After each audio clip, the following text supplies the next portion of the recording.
Awesome. Great. All right. For those of you that haven't met, my name is Mark. I'm part of the Create team, and we do a lot of different things. But I want to share with you kind of what my standpoint on all of this is when AI first came out, a lot of schools were banning it, telling students they couldn't use it, all of that good stuff. They come from the other side. Instead of banning it, let's teach you how to use it right.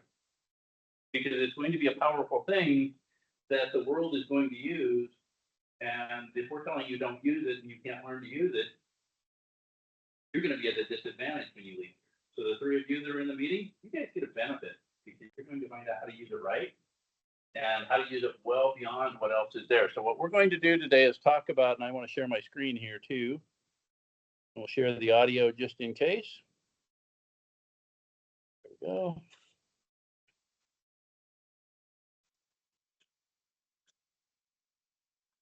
All right. Melissa, can you see my screen okay? Yep. Perfect. Awesome. So AI, what is it?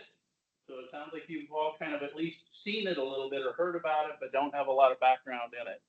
But I'm going to go ahead and ask it, how comfortable? Anybody done anything beyond just see it or hear about it? Use it at all? Not really? Nope. Melissa, how about yourself? Nope. Nope. Perfect. This is the audience I want.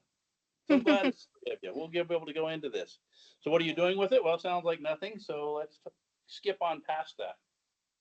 So one of the things that you're going to hear is a lot of different names, which adds to the confusion. So you're going to hear probably the primary one, kind of like the Coke of AI, is ChatGPT. That'll be the main one that we look at today. And so there's kind of two different ways to look at this too. There's what I call true AI, which would be all it does is AI. But then there's all kinds of AI enhanced kinds of things. So if you've ever talked to a chatbot on the phone, I hate them. But if you've ever talked to a chatbot, that's AI. Or Grammarly now is AI enhanced. So it will actually do some help in using artificial intelligence in helping you work on your papers and things. So if you work with Grammarly, it's built in. Canva and a number of other tools. Hey, how's it going? Dragging some folks in with you. Yeah, two more. Awesome, great. Grab some pizza and jump in, and you're perfect timing. They're my students, so they're going to leave with me in like 20 minutes. Okay, good enough. All right. We'll ask you a quick question then. Are you using AI now? Not currently. Okay, great. Okay, great. Awesome. So you know kind of right where we're at. So there's the true AI stuff, which is ChatGPT, Copilot, Gemini, Apple. All the big companies are getting into this right now. So you'll see it more and more. And then there's the AI enhanced kinds of things that you'll see as well. The big difference when you're working with AI versus Google, when people work with Google, it's one question and one answer, right?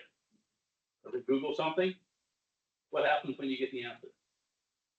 It's over, right? What? You have to Google another question. You have to Google another question, or and it doesn't remember any of the stuff that you asked it before. So now you have to kind of think about and track that and do all of that fun stuff. So that's what Google looks like. ChatGPT or AI really is a conversational method. So you can have just like a conversation with somebody as you talk about and ask a question. So you might start with, and I started with this idea, should students use ChatGPT? So I actually asked ChatGPT, should a student use it? We came back, and of course, what would it say? Yes, they should. Absolutely. All right. So then I ask it, how do I get students to use it? Notice I didn't even have to refer to the fact that it was GPT now, just like a conversation. I wouldn't go to Seth and say, all right, should students use ChatGPT? Yes. Okay. Why should students, or how do I get students to use ChatGPT? Well, we were already talking about Give them ChatGPT. points for it. Yeah, give them, there we go. Your instructor said that, so I'll let him give those points for that. Yeah. Yeah, we are next week when we use it. When you're not there, huh? How do I keep them from cheating with it? That's going to be one of the big questions. And that's why a lot of universities and colleges out there said, let's ban it because students are going to use it to cheat. Okay, well, that's fine. We can catch them with that. Better yet, let's teach them how to use it right. And if they know how to use it right, then they probably won't cheat. So let's talk that. So that's always been the way I came down on it. Let's teach you how and empower you with the knowledge to use it properly so that you can be ahead of everybody else when you go out looking for a job. Right? Sound like a good plan? What other questions should I ask about this topic? So that's the kind of conversation that I have when I'm talking to ChatGPT versus Google. To kind of help you understand a little bit of how you can iterate. You can say, hey, I'm going to start with this. And I almost got the question. We were just having this discussion. I almost got what I wanted. That's almost always how it's going to work in ChatGPT. You're not going to get exactly what you wanted the first time. So you just keep that conversation going, just like I would talk with a partner or anybody else that's out there. They could even have it, let's say, I want to talk about space. So I want to talk to Stephen Hawking. So you could say, how would Stephen Hawking answer this question? And you can talk to a physicist, or maybe talk to George Washington, or you can talk to anybody you want. So you can carry on a conversation with people that way. So think of it as a conversation and something that's ongoing instead of one and done. So like we use it in class, like I asked y'all to make questions the other day and put it into a Kahoot. So you could put in, give me 5 questions about PKU. That's what one of the things we talked about the other day. You're in nursing courses now, so you could do about your health assessment. I don't know what courses you're in. She's in with me. Okay, Yeah. so you could put in, what are the 5 steps or 7 steps of an assessment? And it could give that to you, okay? How would I do those 5 steps? Give me 5 multiple choice questions. Give me 5 matching questions. Like you can then, it'll be like, okay, I'll take those questions and put it in that format that you want. So you get a chance to actually try this out here in just a few seconds. So we're going to talk more about what Seth is getting into is what's called prompt engineering. How do I write my question to get the answer I'm looking for? So we'll talk a little bit about that too. So before we jump in though, there are some kind of rules of the road we want to make sure you understand before we get into all of that fun stuff. So is your data safe? Absolutely not. Okay. So please, please, please don't put personal data. You can probably put your resume in there, but I would be careful with that simply because anybody in the world now has, well, I don't want everybody in the world to have my resume. So you got to judge a little bit, but be really careful about personal data because there's some really interesting ways to think about the data and how it's being used. So you want to think about that. HIPAA data. You put patient data in? Absolutely not. Please do not put any names of anything anywhere in there. FERPA data, so your student information, those kinds of things. Again, be very careful with the data that you're putting in there. They can get really easy to put some things in. So it sounds obvious. I'll show you a few things that are really kind of different that you don't really stop to think about. And it's like, I did that? Why did I do that? So essentially, the bottom line, anything you don't want the world to know, don't put it in there. Because anybody in the world now has access to that, and they can use that data in many ways that you maybe didn't expect. So what is it really? So these are some prompt, and I wouldn't say these are great prompt engineering kinds of things, but you can have it do all kinds of things for you. So let's write a paper. Do they have to write a paper here at college? Yes.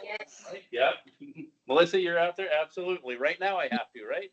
Yep, I do. Let show me how to write a paper. So do not use this for that, but you can say, write a paper about this topic, and it will.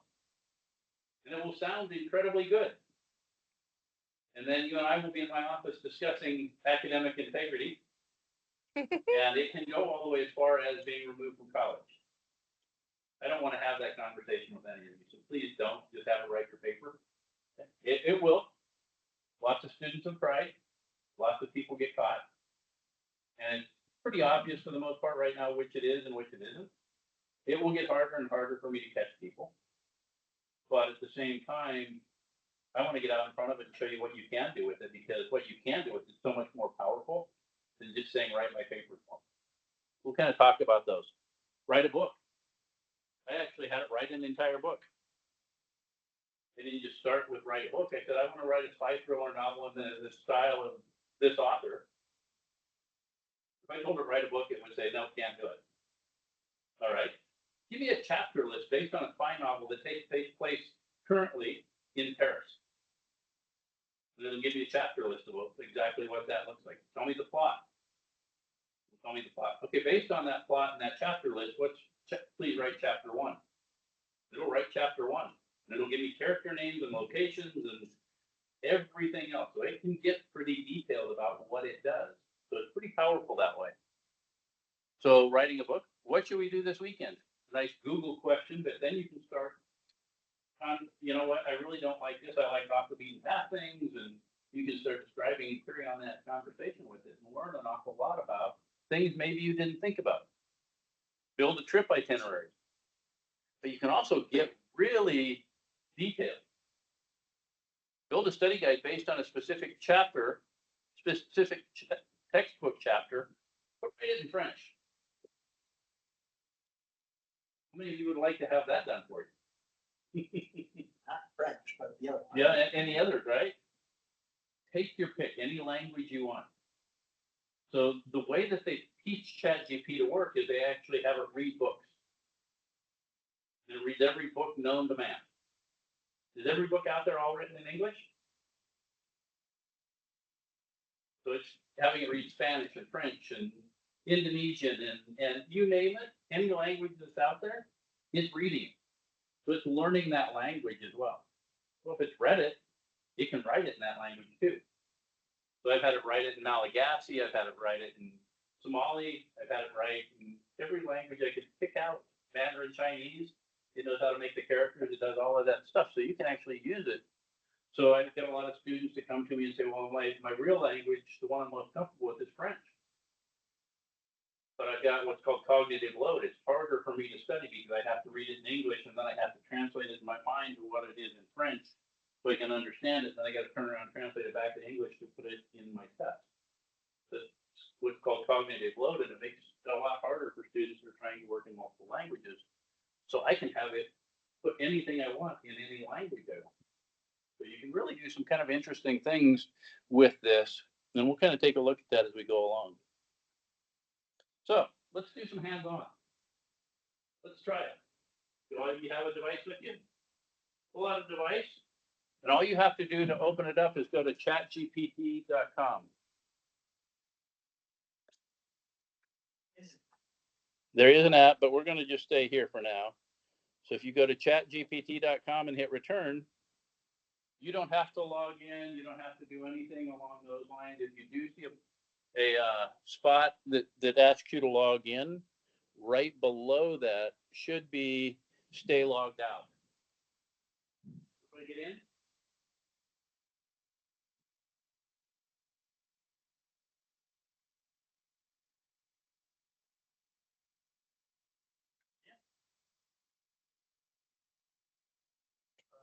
You can probably scroll down. Continue and see what it does. Go ahead and put your email address in.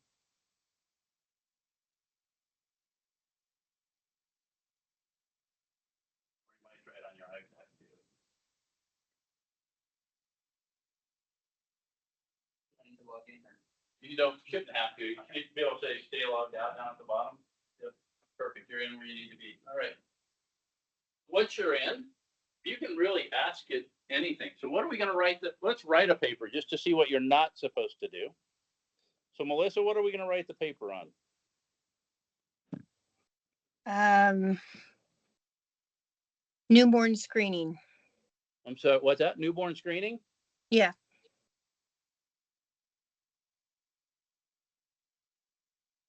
Okay. Uh-oh. So much for that, right? There we go.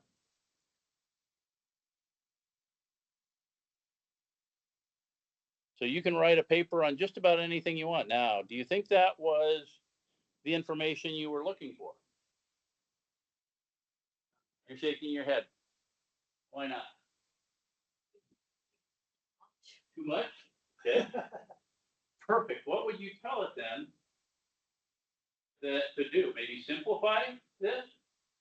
Or write this in terms of a beginning nursing student? So now we can say instead,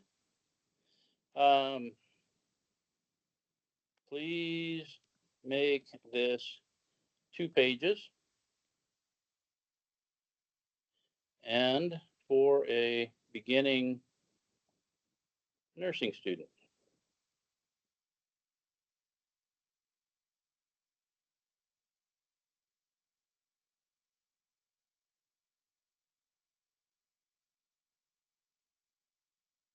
Is this getting a little closer to what you're looking for?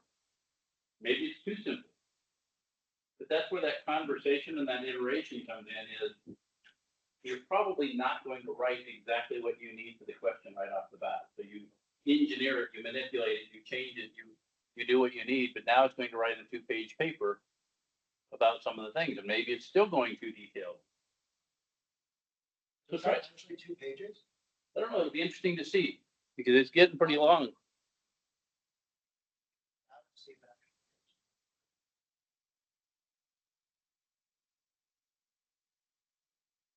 So let's take this.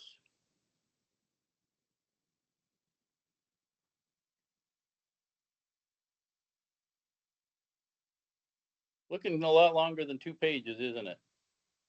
Let's copy that. Let's go over to a word processor. And it's 2 pages at 3 points, right? At 3-point type.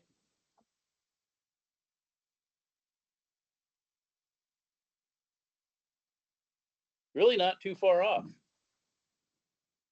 2 1/4, and if I change the font size, it would probably fit. So you can start to iterate and change things around. You can play lots of games with it. You can make it work for you. So while I did this, please don't do this. Start with your paper. Get a paper written the way you want, and then say, play the role of editor and edit this for me. So you can start with a paper. Because, oh, go ahead. Then if it changes word, let's say if I put sentence and it doesn't make sense, and you put the on word, is that okay? Yes, that is okay. Yeah. So, but here's what I would do with this. If I'm going to have it edit my paper for me, right? One, ask your instructors what their expectations are, please. And we'll talk about how do we do that, so we may lead to that. But here's how I would do this. I would write my paper the way I think I'd like it. Then I would take it and copy that and paste that in and say, okay, Chat GPT, play the role of editor, edit this paper, and let it edit it. And then I can use that paper, save the paper that you submitted, or save it to Chat GPT so that you can show your instructor, this is what I wrote, and this is what I did to fix it. That way you have some proof that this is your paper, because the gray area for me is Grammarly. How many of you have used Grammarly before? So Grammarly, it would be the same thing, okay? I wrote my paper, I put it in Grammarly, it did some changes, and I liked what it did.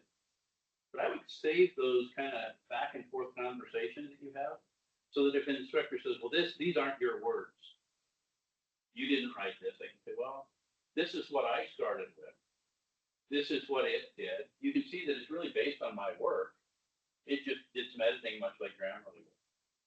But I have those discussions with your instructor before you do that, just to make sure that's what they're good with too. We'll kind of talk about what can you do with this, so what should you not do, what can you do. We'll practice a little bit. Maybe write something about, do you know a textbook you're currently using? Write a study guide for chapter X of the textbook you're reading. Our textbooks understanding Catholic physiology. That's so you can actually have it write a study guide for you to help you prepare for the test. So this is really powerful thing. So let's We'll leave in 1 more minute. Okay.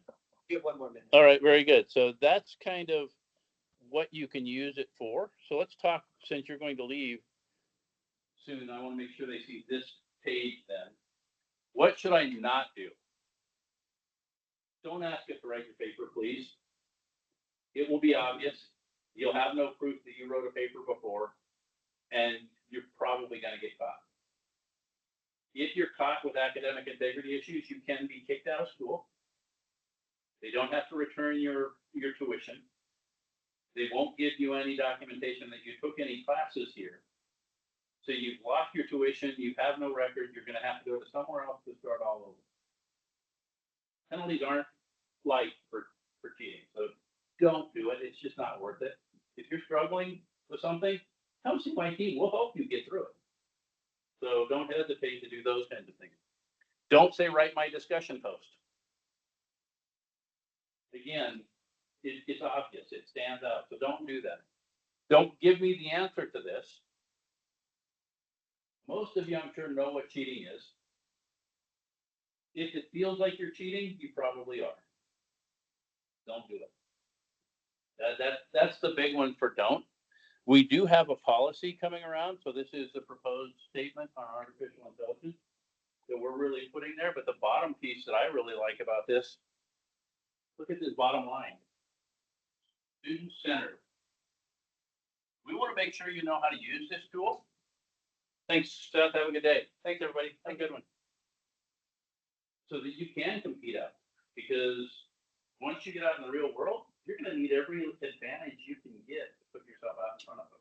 And I want to give you those. So however we can help you do that, we're going to support faculty and students in using this. We want it ethically used, though.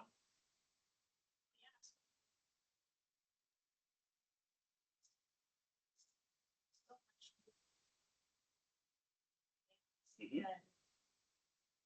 Than what anybody would ever expect it to be. Yes, you couldn't be closer to the truth. I've spent 40 years in technology. Worked for Apple for 30 of them. I was leading the way all the way. And I can tell you that I have never seen a piece of technology evolve as fast as AI has evolved. Never. It's incredibly fast. So we want to open that conversation with all of you, and make sure you know what it is, and make sure we're helping you understand that and staying as close. So we're going to actually show you some tools and how far it's gone in 18 months, because it's gone crazy.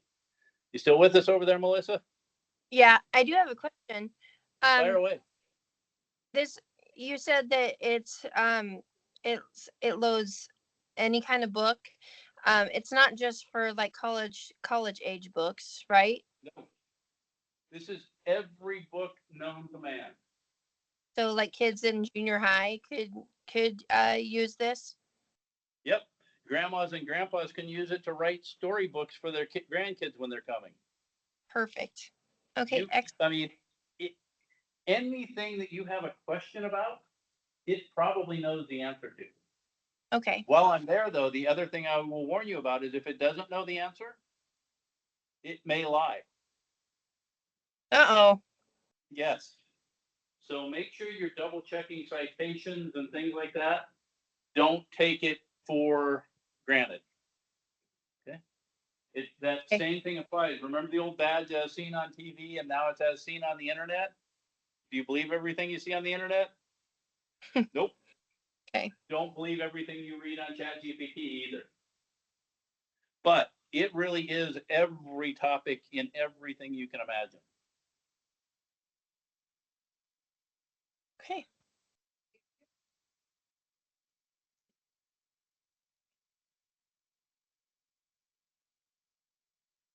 You ask AI to give you idea. Yeah, you can. So that's you, man. You must have read my slides already, because you went right into my next slide. Perfect timing. Man, you know it. So one of the things that we talked about already is play the role of editor and edit my paper. Save your paper and show your work so the instructor knows that. But then ask it, what are the pros and cons of the paper I wrote?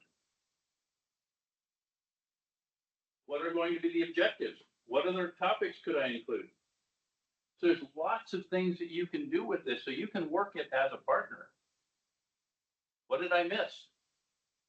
Like you said, I need a 2-page paper, but I've only written one. Don't ask it to write page 2 for you, but say, oh, hey, what topics maybe am I supposed to do? Maybe I missed something here. What else should I include? Any other ideas that you might have? And again, think of it, a lot of times I'll picture a partner or somebody that I'm working with as I'm having that conversation and say, Spencer, what would you do with this? And use it just as that partner, because we don't always have 24 hours a day, 7 days a week that people are available to talk to us. So having a partner that I can talk to is really a key piece. I think about people sitting in nursing homes. My grandma loved to do crossword puzzles. So Melissa, thinking about how open this is, My grandma would get the New York Times and do the New York Times in pen because she could answer all those crossword puzzles inside out, backwards, and forwards. But she said, I get bored sitting in the nursing home because there's nobody to talk to. I can't imagine what she would do with this because she can actually have it generate crossword puzzles for her and talk to it. Well, can you give me a hint on this one? Or here's what I'm thinking.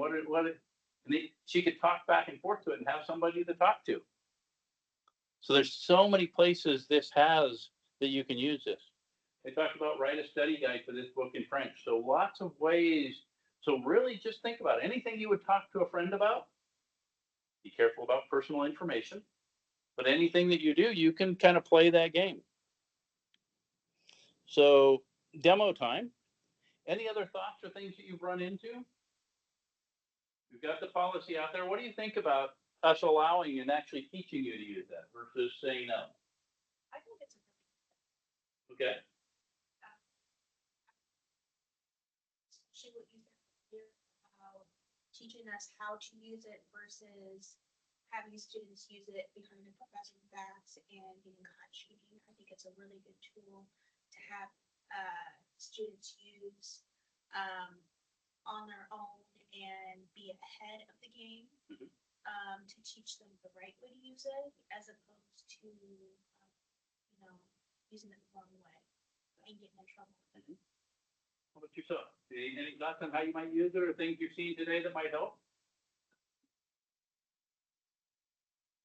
Yeah, when you answer some of the questions that I asked, that would be question that would come out if I can AI without attending this class. Yeah. So I'm sure it'll help me out there. How about you, Melissa? Anything that coming to mind or questions that you're thinking about?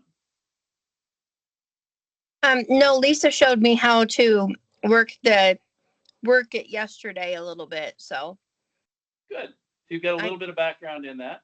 yeah, I am familiar a little bit with it. So I thought it was Well, it was cool. friendly, very user friendly. Well, you're about to, this is the ones that blow my mind now. So now we're going to go into what happened because really about everything that I just showed happened almost 2 years ago now. So it's had 2 years to change and grow and do things. So now we're going to talk about what does it look like today? So where's it going? Well, one, it knows how to see, so it can use the cameras, it can see your screen, and it can talk to you. So really kind of interesting. So everything that I just showed, I could be actually talking to it and having it give me the answers. So some kind of interesting pieces here. One, using voices, you can use tools like VoiceDub, and you can actually have it write in different languages. So Elvis Presley, everybody familiar with Elvis Presley? Okay. I can actually have it write. This audio contains sound that is actually artificially play. generated and that is neither produced by nor associated with whomever it may appear to be. Generate your own at voicedub.ai. All right, ladies and gentlemen. This is the king talking to you. Now let me ask you something. Now, so you can Are your actually students use feeling all Presley's shook up voice trying to follow your or course any in the other person LMS? that you want out there? So you Well, can don't you create worry a about a dub thing. We've and got look the at all answer different for you. voices A standardized template for Brightspace that'll have your that you courses can pull rocking and in rolling like never before. and It's have smooth, it talk for it's you. easy, So and your students are going to love it. AI is actually generating. So go ahead, those take care of business, and make those courses a hit with a little help from the king. Thank you. Thank you very much. This Liking that, audio Melissa? contains sound that is artificially generated Isn't it scary and that though? is neither produced by nor associated with whomever it may appear to be. It really kind of is, isn't it? Generate your own at voicedub.ai. I mean, you really can be anybody. Yes. And the one thing I wanted to pull up there, I forgot that the reason I knew that. Yes. So you can do all kinds of different things with this, but the scary part that I want to show you is you can actually go out. I don't see it here right now. You can have it generate your voice. So it will record you, and it will generate an AI voice of your voice if you like. That's kind of cool, doesn't it? That's a little scary. Exactly. That's the point that scared me when I saw it. Was okay, great. That's the first thing that would pop in my head. There's a lot of people that don't think that way. What a great scam. Now you could have someone else could take your voice and call a service. Yeah. And say, this is so-and-so and I need to do this. And they would recognize your voice and say, okay, yeah, I'm Or going a to do that. family member. Family member, a wife, I Hey, don't know. a child, your Saying I'm grandma. coming to pick you up, Mm-hmm. Yep. human trafficking. Yep. There's so many places. So it seems obvious, but there's so many people that are going to get scammed by that because you now recorded your voice out there on purpose, but it's out there for anyone to use. So I want to make sure you're thinking about the background and the information and the implications of putting things like that out there. So be very careful as you put those out there, how you do that. Good, there's always bad. Oh, yeah. Mhm. And hopefully where there's bad, there's always good. That I'm starting to wonder sometimes in this world. Well, there is. There it but, is. Yep. um, I'm not too. you just have to know. Yes. Exactly. So you have to be careful with those. So some other things that start to happen in here too then. So Sora, this is kind of, oh, come on. No, not going to let me use that one. Let's try a different one.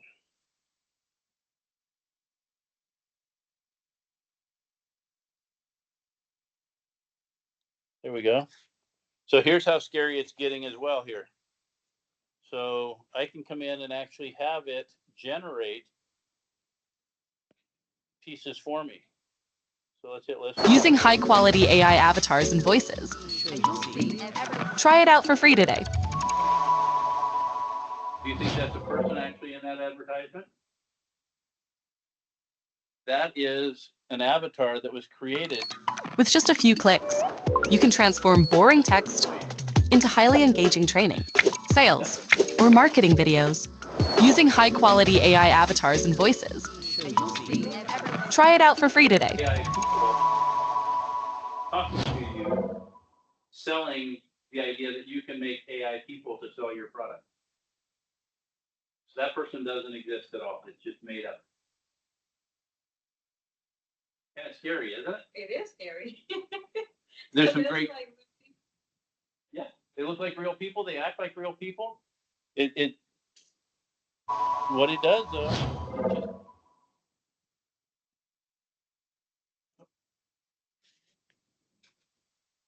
With just a few boring text into highly engaging training, sales, or marketing videos using high-quality AI avatars and voices. Try it out for free today. let's try one more.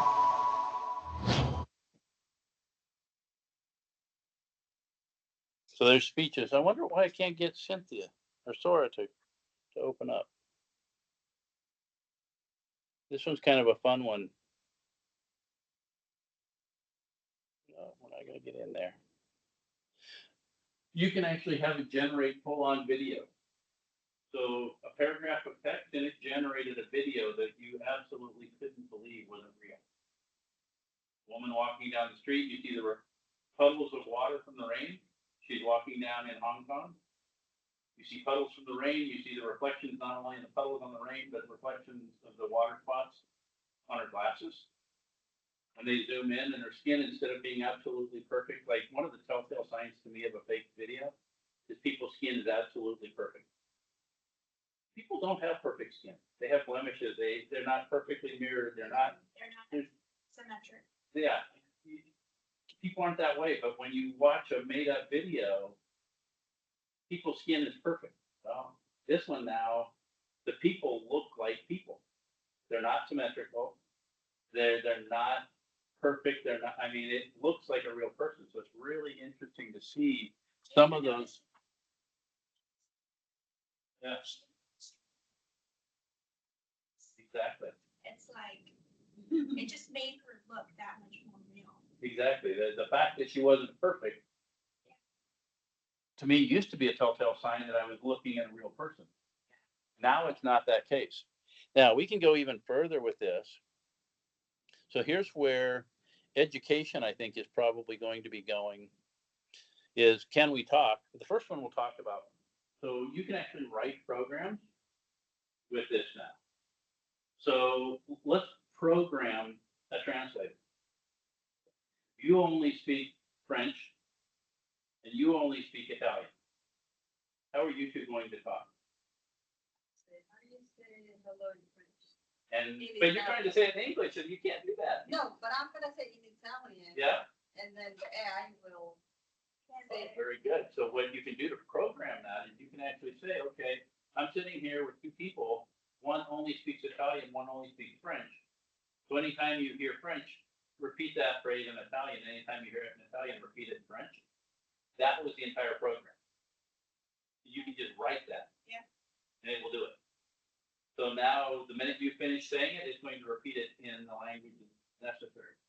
So I keep talking to students saying you could put your phone up here with that translator on, put your earbud in, and you could actually listen to your instructor speaking in the language you prefer for the lecture. That is so cool. Yeah, so there's so many different ways that you could start to think about that. So the whole voice thing changes things a lot. We're going to go to one more here. This is kind of a fun video of where education's going. So you transfer the textbook. I mean, unless you were studying later on at home, like you had suggested earlier, you could just use the voice and listen to it In the language you chose. in what you chose in class. Yes. So many different places.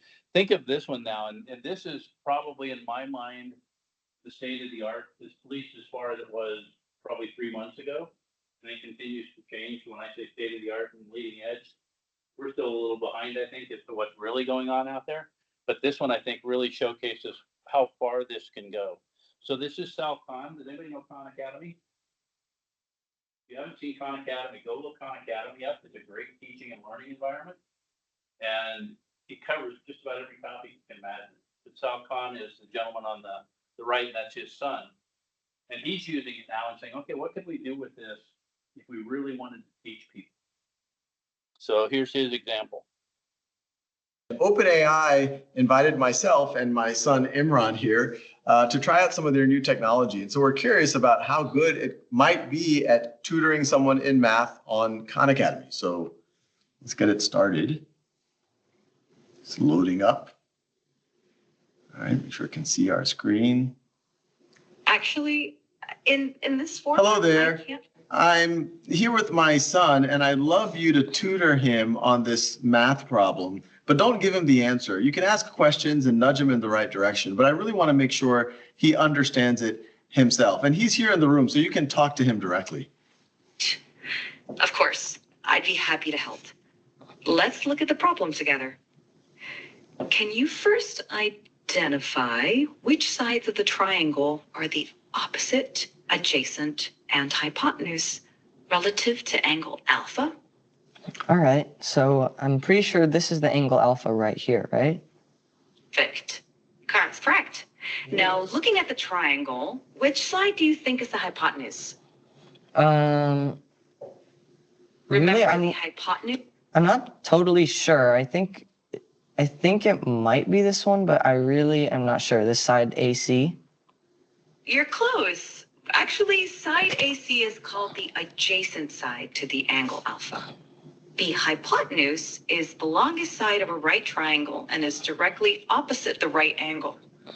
Can you find which one is the hypotenuse? Oh, okay, I see. So I think the hypotenuse is this really long side from A to B. Would that be correct? Exactly. Well done. Now that you've identified the hypotenuse, So what do you think? So while there's all the negative side that we pointed out and all the cheating side and all of those things, there's also some very positive kinds of things that I think are really going to help students along the way. That's gonna. Probably not. feel like maybe. The challenge for me is right now, and we can get into a pretty philosophical debate. It can replace an awful lot of teachers and a lot of grades if they're not good teachers. If they're great teachers and good teachers, then I think there's some really powerful things teachers can do. So what we talk about a lot of times is, are you teaching content or are you teaching context? If you're teaching content, that means that I'm teaching you something that you can Goes just, beyond teaching. it's the simple stuff. It's the things you can remember. So the fact, okay, 2 + 2 is 4. Okay, that's pretty easy to teach. But one that I use a lot of times is 1066. Anybody been through history? No history fans? 1066. Spencer's got it. 1066. What's the answer to 1066? Magna Carta. No, not quite yet, though. No? Sorry. So 1066 was the Norman Conquest. Oh. Okay. And so I knew the answer was either, if they gave me 1066, I knew I answered Magna Carta, or excuse me, Norman Conquest. And if they gave me Norman Conquest, the answer was 1066. I knew the content. Yeah. But I didn't know the context, which is, gee, you know what? If you think about 1066 and the Norman Conquest, that led to the Magna Carta, which then led to our Constitution, which then led to the election fiasco we're in the middle of right now. So really, there's an awful lot of ties between all of those different pieces, and the context of that is very different than the content. Any old computer can teach 1066 Norman Conquest. It takes a real teacher to understand that what the concept and what the context of that discussion really is. So it's going to help, and I think it's going to assist some teachers in being able to say, I can ignore the content part of it and really concentrate my effort on the context of it. Yeah, that's true. And it's going to be a mix. So when I say ignore, probably not ignore, but at the same time, it frees them up to do the things that I think teachers really can do. Yeah, that are the really important things. So yes, I think there's some powerful things coming, and it's kind of fun to see how that all compares to what's there. I think also too, teachers are able to do the, give more of the emotional aspect to kids that, Absolutely. you know, that they need, you know, and I think that's really important too, and I think that something like this can really free up some time for that. Exactly. Those are the pieces that I really want to see our teachers doing is Oh, yeah, absolutely. how much deeper can we go? Because there's so much more they don't get to do. Because they have to concentrate on that lower level, basic foundational stuff. And never get the chance to really take it to that next level. So that's really what we're looking at is how do we play that game? And there will still be important pieces because like you said, the emotional side, I don't want to sit down and get my foundational skills from a computer 24/7. There are times I really just want to have a conversation with a real person. Now, the scary part is you almost have a real conversation with some real people on there. So it's going to get interesting. Yeah. But I do think that human connection is a very important piece that we can't forget about. How do we provide that? So that was a little bit of today of just kind of talking through. Spencer's on my team as well. We both really believe in the idea of artificial intelligence and AI. But at the same time, I think it's important to know the difference in when and where it's supposed to be used and how. One of the great terms I heard just recently on a session we were on was augmented intelligence instead of artificial. So it's boosting my intelligence instead of something artificial out there. So how does it magnify what I know? And that's really the side I want to look at for you folks is how do we help magnify what you're learning and what you're doing and what you know and how to learn instead of dumbing it down and saying, okay, hey, write my paper for me. That's not going to help any of us. So we want to make sure you know how to do it right. Any other questions or things or comments? Not yet. Mm-mm. You feel like you know more than you when you came in? Yeah. Yep. So now you know. How about yourself, Melissa? Fire away. Yep. I definitely know more than when I came in. Awesome. Fantastic. How about yourself? Feeling better? Yep.